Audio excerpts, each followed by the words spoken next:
به نام خدا. سلام دوستان عزیزم، وقتتون بخیر باشه. پادکست صدای سکوت امروز رو با کتابی تحقیقاتی و پروژه‌ای به نام تکنولوژی عشق شروع میکنم. مؤلفین شهرام ناصری، پزشک متخصص اعصاب و روان، امیررضا ثابت، کارشناس و مدرس ژئوماتریک و تحلیل سیستم‌ها و سوزان زرین‌کفش، روانشناس و کارشناس بزهکاری کودکان از دانشگاه دورتموند آلمان. این کتاب نوبت چاپ دومش در تیر ماه 1389 بوده و مؤلفین با هماهنگی همدیگه و با کمک همکاری و سرمایه‌گذاری پیک آفتاب و شرکت بین‌المللی IGP این کتاب رو نشر دادن. این کتاب در حوزه موضوعات رواندرمانی خانواده است. شامل چندین فصل طولانی و زیباست. من سعی میکنم که از فصل اول شروع کنم به خوندن تا تعداد فصل‌های زیادی رو بتونم براتون بخونم. سخن ناشر داره، مقدمه نویسنده داره، پیشگفتار داره، پیشگفتار 2 داره و چون اینا خیلی طولانی هستش و کل تایم وایس رو میگیره، من از فصل اول شروع میکنم به خواندن. فصل اول ازدواج و فلسفه ازدواج و تکامل، سوء تفاهم، مرد بودن یا زن بودن در دهکده جهانی، کلیدهای انتخاب درست همسر، تحلیل روان انسان، آنیموس یا روان مردانه، آنیما یا روان زنانه هستش. با من همراه باشید تا این کتاب زیبا رو با همدیگه کشفش کنیم. فلسفه ازدواج و تکامل. به انسان 2 دست و 2 پا، 2 چشم و 2 گوش و 1 قلب داده شده است. پیدا کردن دومی به عهده خود انسان است که نامش عشق می باشد. عشق موجب رشد و تکامل انسان می شود. رشد و تکامل باید در درون مرد و زن صورت گیرد. یعنی تکامل امری کاملا درونی است. قرار گرفتن یک فرد در کنار فردی دیگر بدین منظور است که مثل یک الگو به ما کمک کند تا تکامل درونی ما سریعتر و با انرژی کمتری انجام پذیرد. پس ازدواج تسهیل کننده، سرعت دهنده و کاتالیزور تکامل انسان است. اساس رشد و تکامل بر مبنای تضاد است. ازدواج نیز مثل یک واکنش شیمیایی است که ابتدا باید 2 جزء کاملا مجزا در کنار یکدیگر همسنگ و هم اندازه شوند و سپس با یکدیگر ترکیب گردند. مثال کلاسیک آن نزدیک شدن 2 ابر با بار مثبت و منفی به یکدیگر و تبدیل آن دو به باران عشق است که هم سیراب می‌کند و هم نور و گرما می‌بخشد. روان مردانه آنیموس و روان زنانه آنیما. تصویر ین و یانگ. در درون هر مردی که در بالا به رنگ سیاه مشاهده می شود، یک زن کوچک وجود دارد که همان دایره کوچک سفید رنگ است. یعنی شما با وجود اینکه مرد هستید، زنی در وجود خود دارید وگرنه تبدیل به غول بیشاخ و دم و آزاردهنده می شوید که بویی از عاطفه نبرده است. شما آقایان برای این ازدواج می کنید که زن وجود خود را تجربه کنید و از این طریق به آن پر و بال دهید و ترکیب این 2 جزء متضاد در وجود شما باعث ایجاد همان باران عشق و تکامل می شود. این روند به شما انرژی و روحیه خوبی هم می دهد. همانطور که در مثال بالا علاوه بر باران، رعد و برق هم که سمبل انرژی تولید می شود، شما در روندی به نام ازدواج در کنار موجود دیگری قرار می گیرید که زنانگی زیادی دارد و از این الگو استفاده می کنید تا بتوانید زن وجود خود را بهتر درک کنید و آن را رشد دهید. دقیقاً به مثابه یک بارداری است. یعنی بند ناف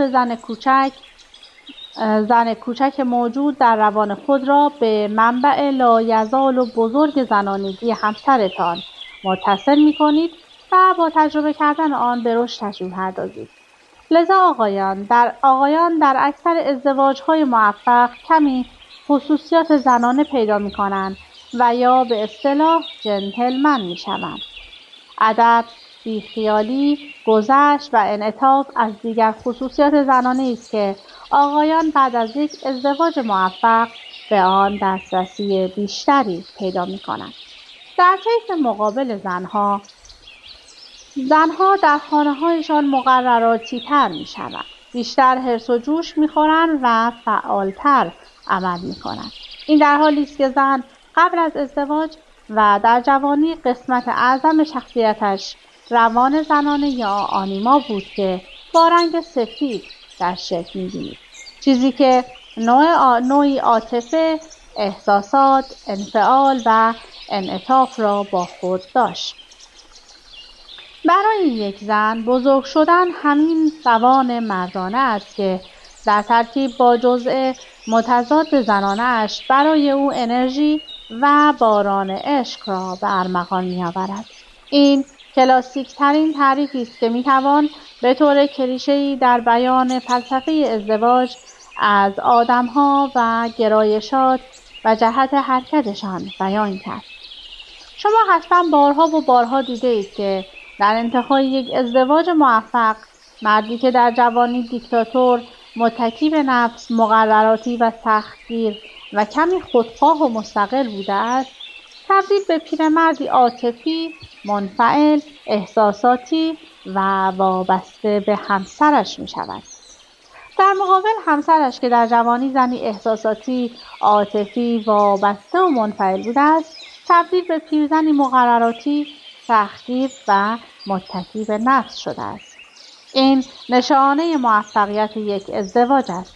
هر یک از این آدم‌ها مشغول تجربه کردن نیمه دوم خود بوده و حالا در اثر همزیستی با جنس مخالفش این جزء کوچک دوم کاملا رشد کرده است. منتها تفاوتی که این پیرمرد با یک دختر نابالغ دارد این است که عواطف و وابستگیش از روی ضعف یا ترس نیست. در صورتی که در یک دختر 17 ساله انفعال و وابستگی ممکن است از روی نیاز و ترس باشد، چرا که او بویی از قدرت و استقلال نبرده است. این جزء واحدی که به وجود آمده از ترکیب دو قسمت ایجاد شده و هر دو قسمت متضاد را خوب می‌فهمد و در واقع یک روان کامل است. چرا که نرمی و عواطف و وابستگی این پیرمرد در صورتی که احساس کند از او سوء استفاده می شود می تواند تبدیل به استقلال، اتکا به نفس و اعمال قدرت گردد که تجربه آن را در جوانی داشته است. در مقابل آن پیرزن هم با وجود ظاهری سختگیر، مستقل، مقرراتی و متکی به نفس، بزرگترین انگیزه اعمال مقرراتش دیگر خودخواهی و خودمحوری نیست و در پس ظاهر سختگیرش نوعی مهر و عشق و عاطفه نهفته است. این همان کیفیت جدید است که از روان مردانه یا زنانه تکامل بیشتری یافته، چرا که پدیده یکتایی است که در اثر ترکیب دو قسمت دیگر به وجود آمده و درک عمیقی برای هر دو قسمت دارد. یعنی منبعی از عشق و عاطفه ولی بدون ضعف و منبعی از قدرت با عاطفه‌ای سرشار ساخته می شود. این پیرمرد و پیرزن در مسیر خود به سوی تکامل، در واقع به سوی خدای کامل حرکت کردند و این فلسفه ازدواج است. سوء تفاهم.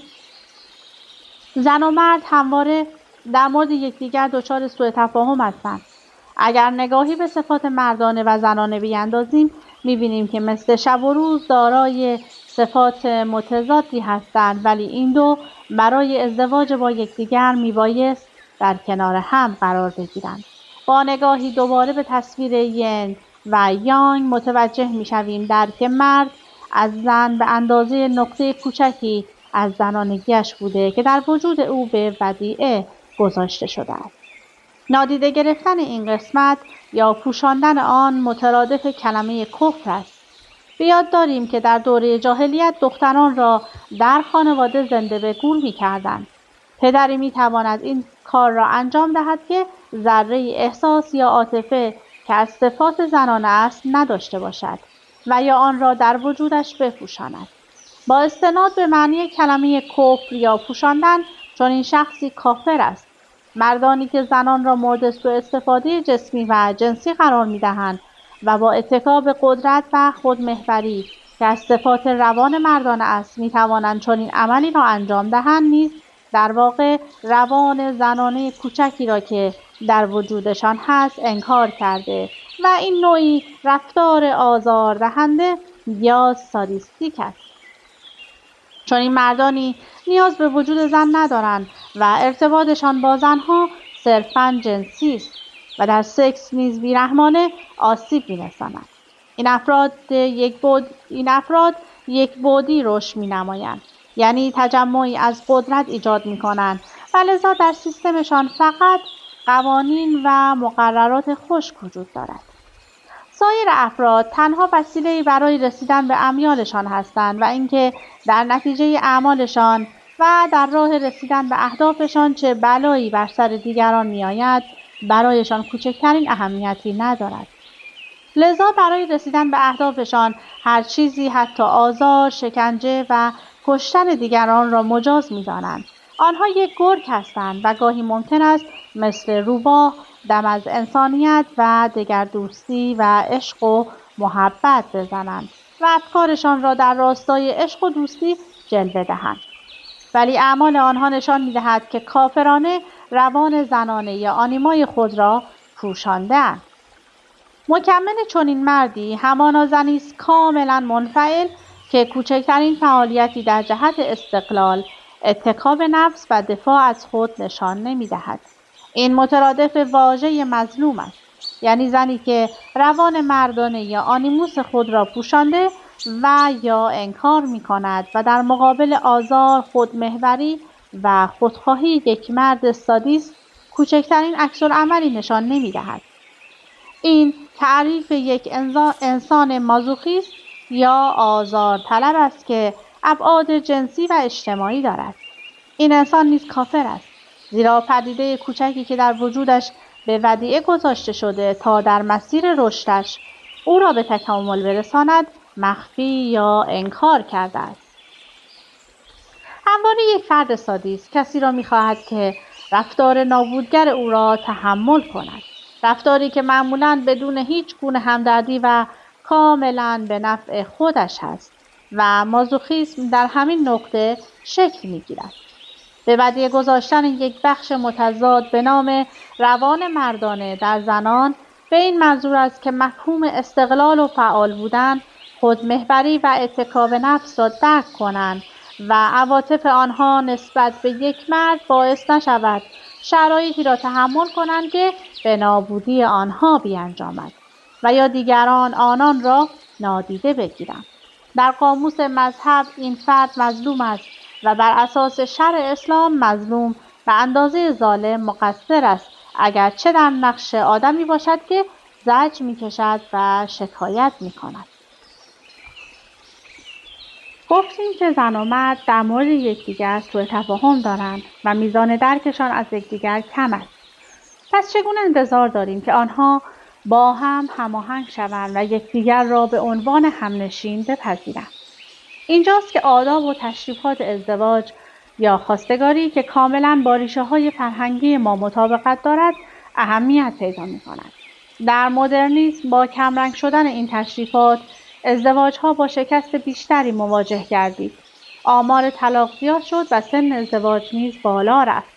در واقع تشریفات کانون تصمیم‌گیری را به فاکتورهای دیگری غیر از دختر و پسر منتقل می‌کند.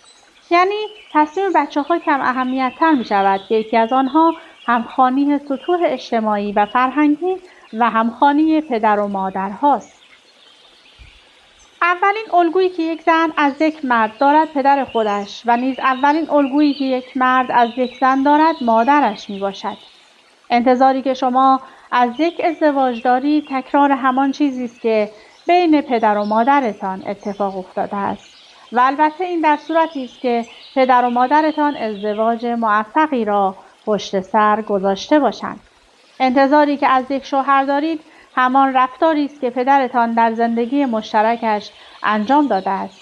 حالا اگر در تعادل خانواده‌های زن و شوهر از همان اول اختلاف شدیدی پیش آید، به احتمال زیاد دیگر این تصاویر، انتظارات و الگوها با یکدیگر همخوانی ندارد و شما با مشاهده هر آنچه که همسرتان در خانواده انجام دهد غافلگیر خواهید شد. پس تشریفات ازدواج می‌تواند نقشی کوچک و ناچیز یا بزرگ و تعیین کننده در ازدواج داشته باشد. تشریفات ازدواج اولین آزمون برای سنجش میزان سازگاری دو قطع پازلی است که قرار است در پیمان ازدواج در یکدیگر فرو روند. این کلیدی کوچک ولی با ارزش است. پایدارترین نوع ازدواج سنتی ترین نوع آن است، چرا که این روش بارها امتحان شده و این به مفهوم تایید مهریه‌های سنگین و یا جهیزیه‌های آنچنانی نیست، بلکه ساختار بومی و فرهنگی جامعه مد نظر می باشد که باید آن را از طوفان مدرنیسم حفظ کنید. اشکال مدرن ازدواج تنها 200 سال است که در دنیا قدمت دارد و از طرفی کارنامه آماری موفقی را نیز ارائه نداده است.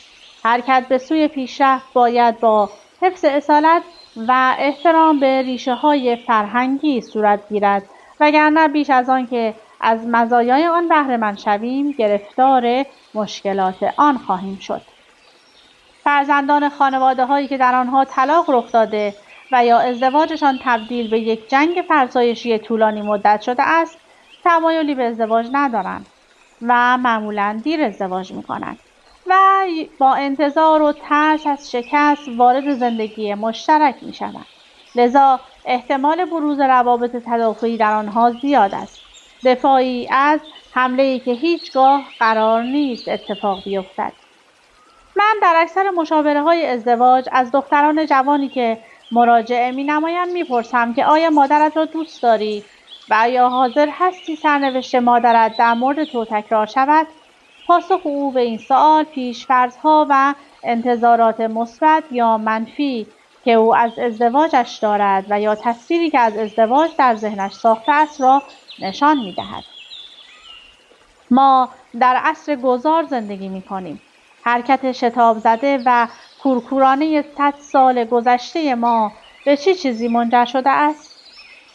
ما از طرفی گرفتار بوروکراسی یا کاغذبازی، ترافیک، آلودگی هوا، استرس و اضطراب، بیکاری و تورم و شیوع مواد مخدر صنعتی شده ایم که از معایب زندگی مدرن است و از طرف دیگر هنوز مشکلاتی مثل فقر، ضعف، بهداشت عمومی، پایین بودن سطح فرهنگ مطالعه، کمسوادی و اختلاف زیاد طبقاتی که از معایب زندگی سنتی است گریبان ما را رها نکرده است. از طرف دیگر ما از مزایای هر دو دوره سنتی و مدرنیسم در خانواده‌های خود بی بهره ایم. یعنی نه آرامش و ثبات دوره سنت را داریم و نه رفاه دوره مدرنیسم را تجربه کردیم.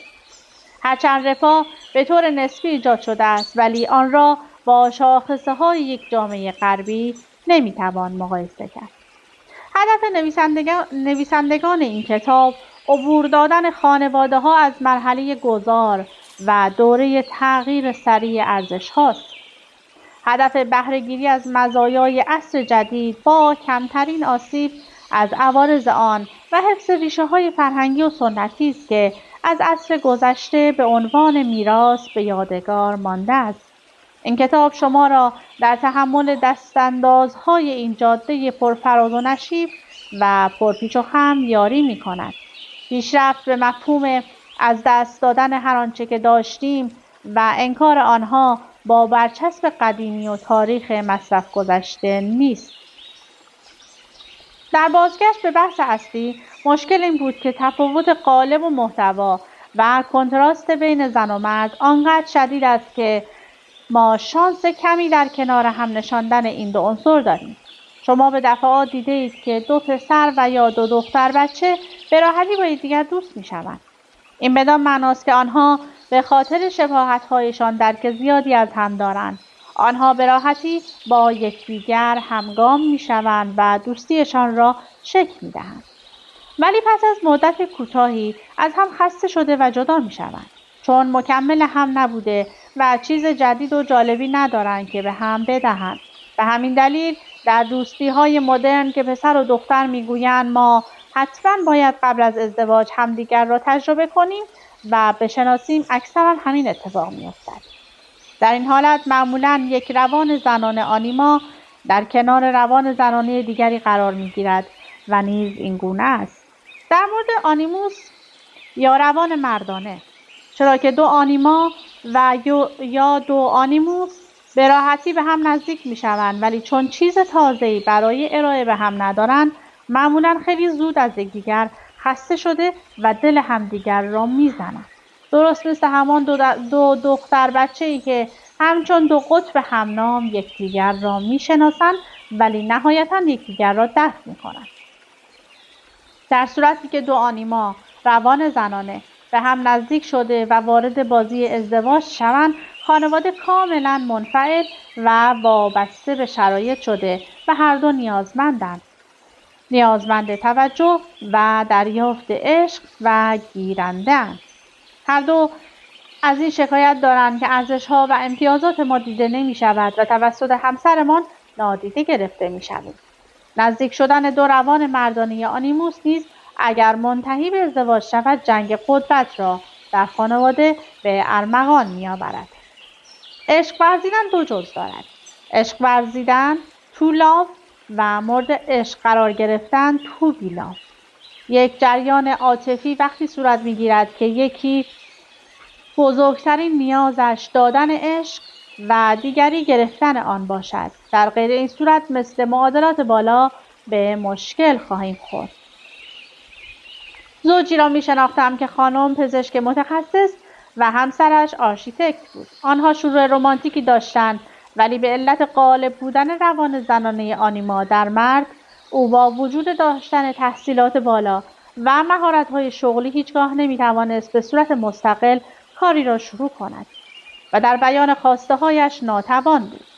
در کارش نیز فرض می‌کرد که اگر شرکایش بسیار فداکارانه او را دوست داشته باشند، دیگر لازم نیست نگران باشند. آنها حتما حقش را به او خواهند داد. با وجودی که او همه کارها را انجام میداد، ولی به دلیل غالب بودن آنیما در شخصیتش همیشه نفر دوم بود. البته به صورت منفعل. اتفاقی که برایش افتاد این بود که 3 بار به صورت متوالی ورشکسته شد و در حالی که بقیه شرکا منتفع شدند، مسئولیت‌ها گریبان او را گرفت و توالی ورشکستگی‌های مالی موجب شد همسرش تعهدات مالی او را جمع و جور کند. زن نیز علیرغم اینکه فداکارانه این کار را انجام میداد، قادر به خروج از این بازی نبود، چرا که او هم به طور طبیعی شخصیتی منفعل داشت و نمیتوانست تصمیم بگیرد و جدا شود و بازی را تمام کند. هر دو با وجود اینکه در شروع‌های زندگی جدیدشان فداکاری می‌کردند، از طرف نفر دوم متهم به نادیده گرفتن و بی‌توجهی می‌شدند و چون زندگیشان رهبر نداشت، بچه‌ها در منزل رئیس شده بودند و بار تعهدات مالی هر روز بیشتر می‌شد. سرانجام در 55 سالگی از هم جدا شدند، در حالی که از این همه تلاش افسرده و خسته بودند و احساس می‌کردند که کسی نبوده که از این همه زحمت آنها قدردانی نماید. در این داستان کسی دهنده عشق تو لاو نبوده و هر دو گیرنده عشق تو بیلاو بودند. رابطه این زوج، هر دو معشوق که هر دو دارای روان زنانه یا آنیما بودند، بسیار عاشقانه شروع شده بود. آنها از این در تعجب بودند که چرا رابطه و احساس اولیه‌شان دوباره تکرار نمی‌شود. زوج دیگری را می‌شناختم که زن دارای تحصیلات علوم آزمایشی و مرد پزشک بود و هر دو در یک بیمارستان کار می‌کردند. هر دو خیلی فعال بودند و اهداف خیلی روشنی داشتند و از نظر اجتماعی خیلی موفق بودند. برای ازدواج نیز ملاک‌های واضح و روشنی داشتند. بعد از ازدواج برای اینکه چه کسی رئیس باشد، سر مسائل جزئی با هم دعواهای طولانی می‌کردند. خانه‌شان پر از قوانین و مقررات شده بود. یعنی برای حل یک مسئله کوچک سعی می‌کردند مقررات وضع کنند. خانه به صحنه دادگاهی با حضور 2 وکیل و با استناد به قانون تبدیل شده بود. علیرغم موفقیت‌های مالی، چون در خانه آرامش نداشتند، عصبی و تحریک پذیر شده بودند و همین موجب بروز مشکلاتی در محل کارشان نیز شده بود. حتی در تعطیلات و مسافرت‌ها دعواهای طولانی باعث می‌شد که از تفریحاتشان لذت نبرند. حساب‌های مالیشان را کاملا جدا کرده و زندگیشان به یک شرکت سهامی تبدیل شده بود. بچه‌ها که در واقع دو پدر داشتند، به علت کثرت قوانین در منزل و عدم تشویق عاطفی، یکی از آنها به وسواس و دیگری به شب ادراری مبتلا بودند. این خانواده با مراجعه به این جانب و ریشه یابی دقیق مشکلات متوجه شدند که علت جذابیت اولیه که به ازدواج بلافاصله آنها بعد از آشنایی منجر شده بود، همخوانی و شباهت‌هایشان با یکدیگر بوده و همین امر عامل مشکلات بعدی نیز شده بود. بعد از آن مادر تصمیم گرفت کار تمام وقتش را رها کند و به کار نیمه وقت بپردازد. بیشتر اوقاتش را با بچه‌ها باشد و آنها را از محبت بی‌قید و شرط خودش محروم نکند و لذا عیار قوانین در خانواده پایین آمد و تبدیل به چند قانون واضح و شفاف شد. علیرغم اینکه روان درمانی این خانواده حدود 1 سال طول کشید، ولی خوشبختانه تعادل در خانواده برقرار گردید. مرد بودن یا زن بودن در دهکده جهانه. جنسیت شما لزوماً نشان دهنده ساختار روانی شما نیست. شما می توانید صاحب جنسیت مرد باشید، ولی ساختار غالب در روانتان آنیما یا روان زنانه باشد. از طرف دیگر ممکن است با جنسیت زنانه ساختار غالب روانی شما روان مردانه یا آنیموس باشد. اگرچه احتمالاً با کشف این موضوع پریشان خاطر می شوید، ولی این مسئله از نظر روانشناسی در دوره ارتباطات اهمیت چندانی ندارد. در خانواده مهم آن است که شما مکمل همسر خود باشید و مهم نیست چه کسی رئیس باشد. مردان زیادی را هر روز می‌بینیم که بسیار منعطف، احساساتی، هنرمند و یا شاعرند. همانطور که بسیاری از زنان متکی به نفس، بسیار فعال، دارای خودآگاه قوی و اهداف مجسم و قانونمند هستند. این بدان خاطر است که امروز نقش جنسیت در تولید ثروت کمرنگ شده است. یعنی هم زن و هم مرد می توانند نقش مؤثری در تولید ثروت ایجاد کنند. به همین دلیل برخلاف دوره شکار و کشاورزی که مردان نیروی غالب تولید ثروت بودند، امروز زن و مرد هر دو به پر کردن نقش‌های اجتماعی دعوت شدند. این برای زنان فرصتی بود که با خروج از پرده‌نشینی و پرداختن به تحصیل و کار، به رشد آنیموس یا روان مردانه خود در عرصه اجتماع بپردازند و فرصت مشابهی برای مردان فراهم شد که به جای دوران پیری و بازنشستگی در جوانی آنیما یا روان زنانه خود را تجربه کنند. این اساس نسبیت در جنسیت پس از ساختار شکنی در دوره پسامدرن است. یعنی زن یا مرد بودن به مفاهیمی نسبی و فراسوی جنسیت تبدیل شده است. نسبی شدن این مفاهیم مشروعیت قانون خانواده و ازدواج را نیز دستخوش بحران نمود و لذا تعاریف جدیدی در روابط درون خانواده شکل گرفت. یکی از دلایل بالا بودن آمارهای طلاق این دوره پست مدرنیسم گیج بودن زن و شوهرها از آنچه اتفاق می‌افتد بود. دامنه این تغییرات و بحران نه تنها به روابط زناشویی بلکه به روابط جنسی آنها نیز کشیده شد، به طوری که سکس به صورت بازی تعریف شد و نقش‌هایی که افراد به طور کلاسیک در آن بازی می‌کردند نیز دستخوش نسبت و تغییر شد و اصل لذت دو طرف در آن اصالت پیدا کرد. کلیدهای انتخاب درست همسر. نخست می‌خواهیم به کانون قدرت در یک خانواده اشاره کنیم. در خانواده‌های مرد سالار حرف آخر را پدر خانواده می‌زند. پسر در این خانواده‌ها با پدری مقتدر همانندسازی می‌کند و دختر این خانواده با مدیریت یک مرد و اینکه قدرت در دست مرد باشد کنار می‌آید. این دختر نیز با مادر خود همانندسازی می‌کند و آماده است در زندگی آینده خود اقتدار شوهرش را بپذیرد.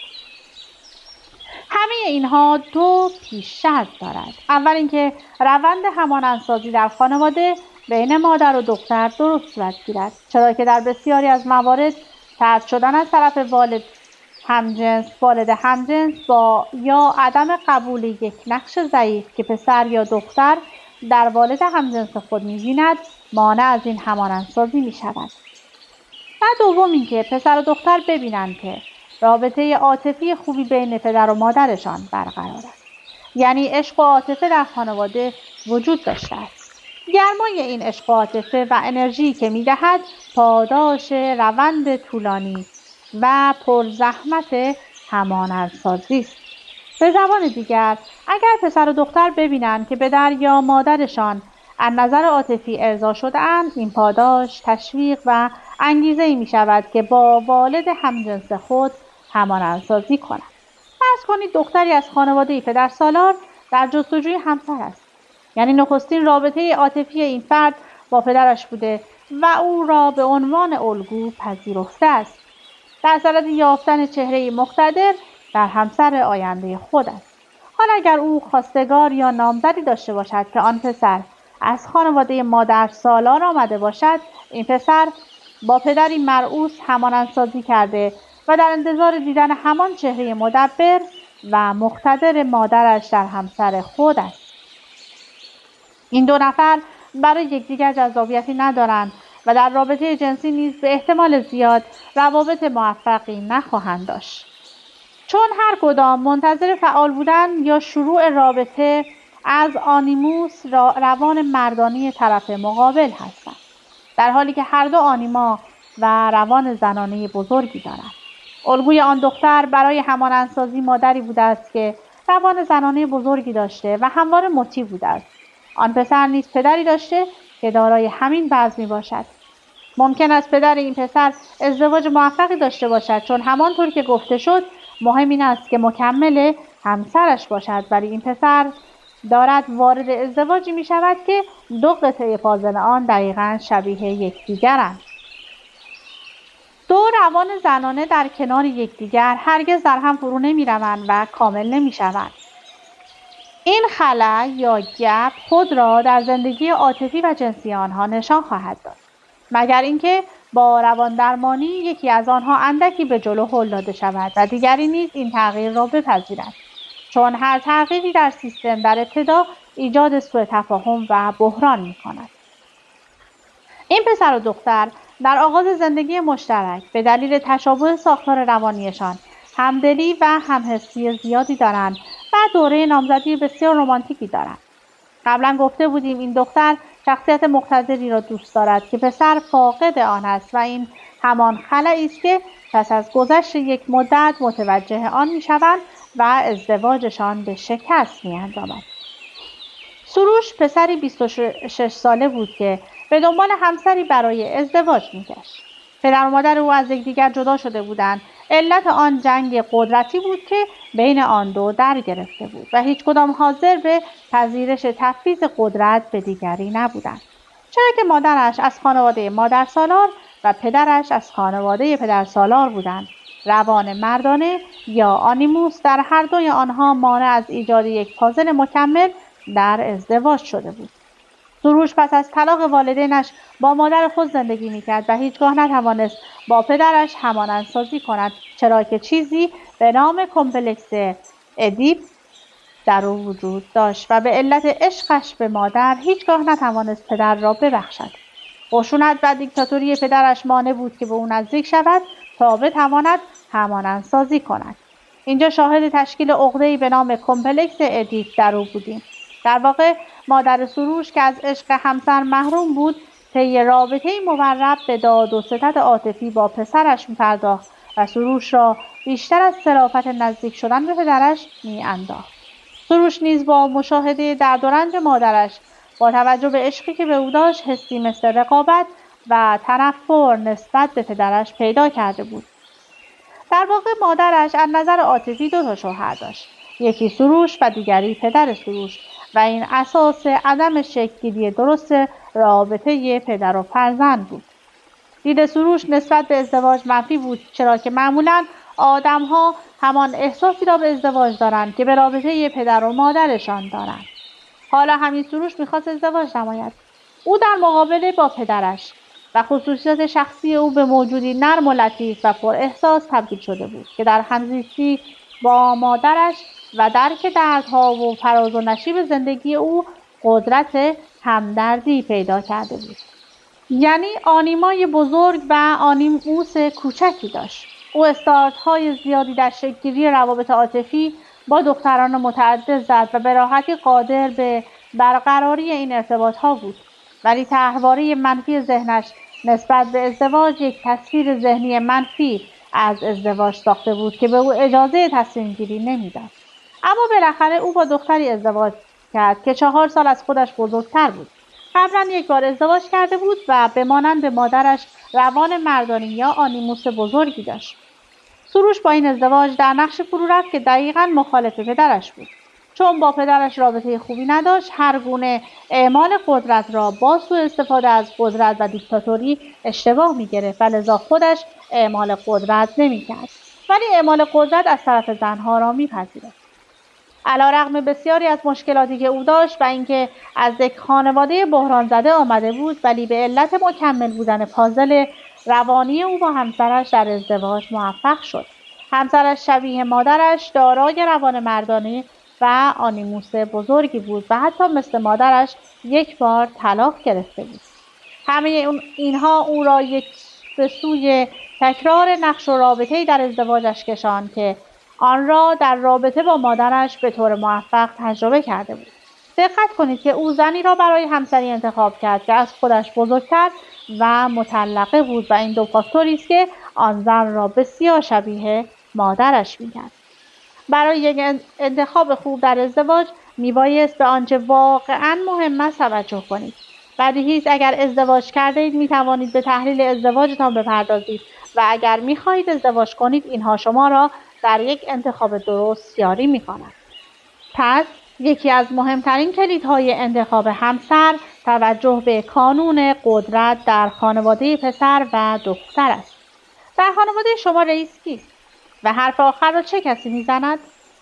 اگر پاسخ شما این است که در خانه ما دموکراسی حاکم است و رئیس نداریم، پس دو احتمال وجود دارد: یا گرفتار فرزند سالاری هستید و یا مادر رئیس است.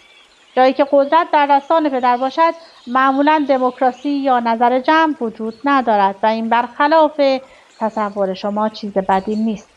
کسی که رئیس است معمولاً یک الگوی مناسب برای بچه‌های همجنسش خواهد بود و بچه‌های همجنس برای همانندسازی کردن با چنین الگویی انگیزه زیادی دارند. بچه‌های غیر همجنس در صورتی برای همانندسازی با والد ضعیف‌تر انگیزه دارند که رابطه عاطفی بین پدر و مادر مناسب باشد. بچه‌ها می‌توانند الگویی را که از والد همجنسشان می‌گیرند مثل سایر ارزش‌های خانواده قبول کنند یا پس بزنند. پس کلید دوم میزان موفقیت پدر و مادر در ایجاد یک داد و ستد عاطفی است که به بچه‌ها انگیزه می‌دهد که زودتر ازدواج کنند. اگر رابطه عاطفی مناسبی وجود نداشته باشد، بچه‌ها تمایلی برای ازدواج ندارند چون از همانندسازی با والد همجنسشان پاداشی دریافت نکردند. یعنی کلی زحمت و محرومیت کشیده و خیلی از تحریم‌ها و تابوها را تحمل کردند و هیچ عایدی از نظر عاطفی نداشتند. در این حالت بهترین کار این است که به سمت الگوهای موفق برویم. یعنی روابط دوستانه و مهم زندگیمان را با افرادی برقرار کنیم که ورشکسته عاطفی نباشند. این کار امید و انگیزه از دست رفته ما را احیا می کند و به الگوهای ذهنی ما توان و قوت می بخشد. یک آدم موفق باید در محیطی زندگی کند که روابط موفق بیشتری در آن دیده شده.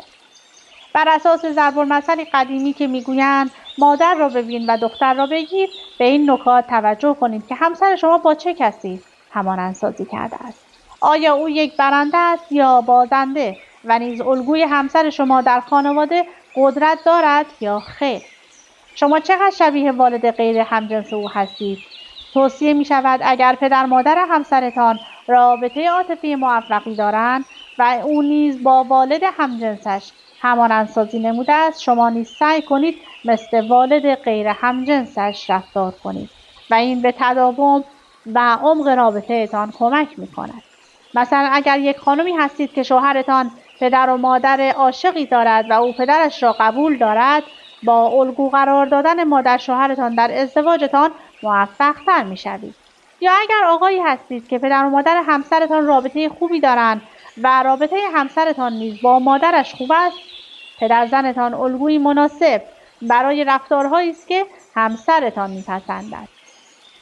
این یک پروسه یادگیری فعال است که یک نوع الگوسازی موفق خواهد بود. بسیاری از جوانهای ساده دل را دیده ایم که با یک تکه کاغذ به خواستگاری می‌روند که روی آن ملاک‌های همسر دلخواهشان را نوشته‌اند و پس از شنیدن پاسخ سوال‌هایشان جلوی ملاک‌های ثبت شده تیپ می‌زنند. این یک حماقت بزرگ است و موفقیت این طرز فکر در زندگی آینده بستگی به شانس و اقبال دارد. این جانب در سمینارهای متعددی که برای دانشجویان داشتم متوجه شدم این متد عقیده رایج و غالب است.